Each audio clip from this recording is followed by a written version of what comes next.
We've got plenty more lefties losing it to cover with my next guest, and Kamala Harris features again. She went from denying she was ever the border czar to bragging that she has a better track record on immigration than Donald Trump.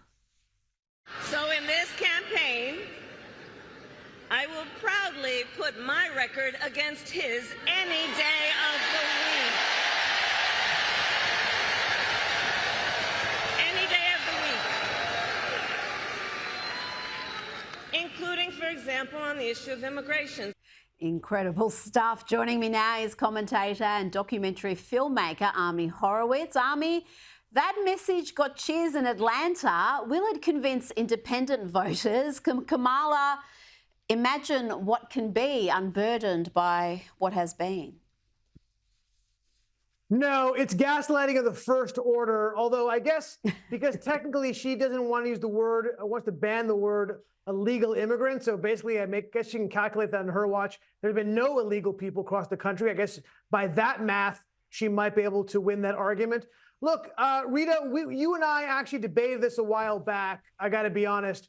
When it came to the border deal that the president tried to push through and then blame the Republicans for not taking, yes, I know it was 3 years too late, obviously, but I think that what the Republicans did themselves by not engaging or taking that particular border deal was it allowed the Democrats to do exactly what I said then. Use that as a cudgel, as enough of a policy issue to muddle the issue for independent voters when they say, look, we came to the border deal, you said no, right? Just from that perspective alone, it's creating a lot of problems for what should be a very clear win for the Republicans in immigration. But I'll say this about Kamala Harris. So a man named William von Spronson, who was an Antifa radical terrorist who died in a fiery fight with federal agents who was attacking an ICE facility in Washington State. It's an Antifa terrorist. When he was killed, they found his manifesto. Well, guess what? If you look at what her policy prescriptions are for the border, it comes right after Wilhelm von Spronson's manifesto. She wants to ban ICE, stop deportations. These are all the issues that the Antifa radicals have been talking about. That's what the Republicans have got to hit over and over again, that she is an absolute radical and she carries the yoke of the failure of the administration, whether you want to call the border czar or not the border czar. End of the day, complete and total failure for the Democratic administration. 15 million people cross the border, which is, in Australia's terms, more than half of your population coming across the border illegally. Let's make that clear. And illegal immigration, while it has slipped slightly in national polls from 2 to 3, in some polls 2, some polls 3, in all the battleground states, it is still very solidly the number 2 issue in the country. Number 1, of course, being the economy. Now, another area where Kamala is performing spectacular backflips is energy policy and fracking in particular. The Hill and other media outlets are trying to tell us the Vice President will not seek to ban fracking if she's elected president in 2024, but she's on the record saying she wants to ban fracking. I am committed to passing a Green New Deal, creating clean jobs, and finally putting an end to fracking once and for all. There's no question I'm in favor of banning fracking. So, yeah, and starting with what we can do on day one around public lands, right? And then there has to be legislation. But yes, and this is something I've taken on in California. I have a history of working on this issue. How important is this issue, particularly in those crucial swing states like Pennsylvania? Let me think about this. Yeah, really, really important. Yeah, particularly Pennsylvania. Pennsylvania is the second largest producer of energy in the country. There are a tremendous amount of jobs tied to it. Additionally, what people really aren't talking about, it's very much a union state, and there's been a serious eroding of union support among the Democratic Party. It was, of course, one of the biggest groups supporting the Democratic Party. You've seen erosion of that. Trump has made a lot of headway in that. Also, so has J.D. Vance, frankly. It's an issue, of course, around jobs. look, you have to remember that as California Attorney General, Kamala Harris not only backed the banning of fracking, she actually sued the Obama administration for federal fracking off the coast of California. And by the way, also, she was a co-sponsor of the Green New Deal, right? The most radical policy agenda, the greatest expansion of government that we've seen in 100 years in this country. She was a backer. She was a co-sponsor of it. So yeah, that dog ain't gonna hunt when she now is trying to say, hey, I'm not running for president, so yeah, I won't support the banning of fracking. That's just not true. It's not what her history shows. And she will, in fact, do that if she becomes president.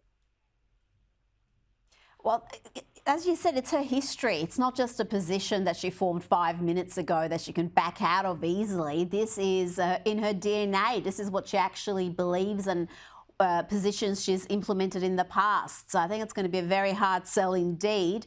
Now, Harris is also campaigning on her record of being a tough prosecutor. They're trying to paint her as the law and order figure against convicted felon Trump.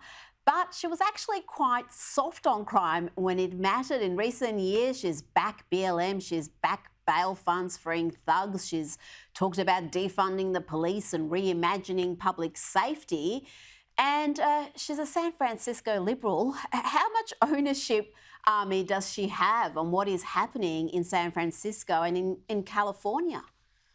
Yeah, I wouldn't say she has no responsibility. I mean, she was not only the chief prosecutor of San Francisco, which we've seen the city self-destruct over the years, certainly while she was the prosecutor there, and she was the California Attorney General. We've seen both Los Angeles, San Francisco, San Diego implode with crime and homelessness. Yeah, she has an involvement and responsibility in all of those things. I mean, she never, as California Attorney General, she never enforced California's immigration laws, which led to an overrun of illegal immigrants in the state of California.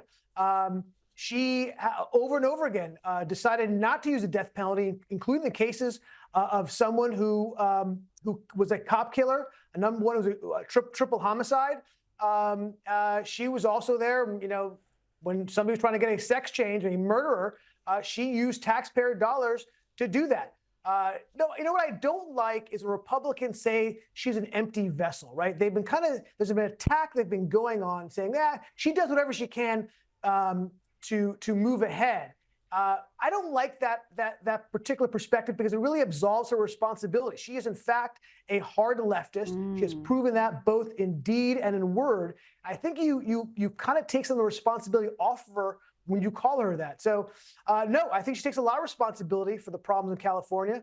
And if you want a repeat of what's happening in San Francisco, yeah, elect her as president.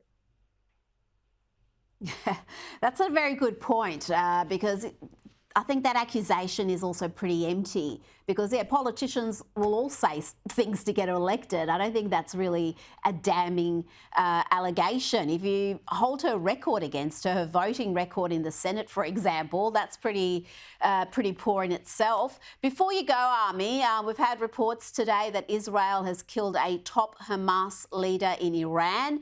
Ismail Haniyeh was targeted and killed in Iran, according to a statement by the country's Revolutionary Guard.